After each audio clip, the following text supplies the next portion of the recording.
বর্তমান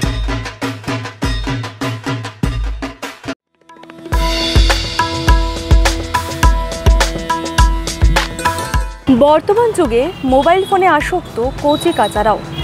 মাঠে ঘাটে বন্ধুদের সঙ্গে খেলতে যাওয়া কিংবা গল্পের বই পড়ার চল ক্রমশ কমেই গিয়েছে। বর্তমান যুগে চার দেওয়ালের ঘরের ভেতর আবদ্ধ তারা হয়তো জানেই না যে আসল শৈশব কী, আসল শৈশবের আনন্দ কী, আসল শৈশবের স্বাদ কী। সেই আসল শৈশবের স্বাদ ফিরিয়ে দিতেই হায়দারপাড়া স্পোর্টিং ক্লাবের এই বছরের পুজোর থিম বন্দি শৈশব। আর এই ভাবনাটা খুবই ইন্টারেস্টিং। যেমন এখন বর্তমান এই যুগে, আমরা যে যুগে চলে আসছি, এই যুগে এমন একটা জিনিস যে আমাদের কারো কাছে না থাকলে আমরা অচল হয়ে যাচ্ছি।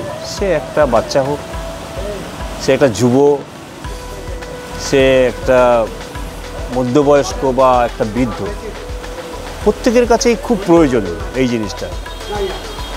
আর আমরা একটা থিমের নাম যে বন্দি শৈশব, থিমটা আমাদের নাম দিয়েছে আমরা বন্দি শৈশব। এটা ভাবনাটা এটাই যে বর্তমান এই যুগে বাচ্চারা একটা বন্দি হয়ে গেছে।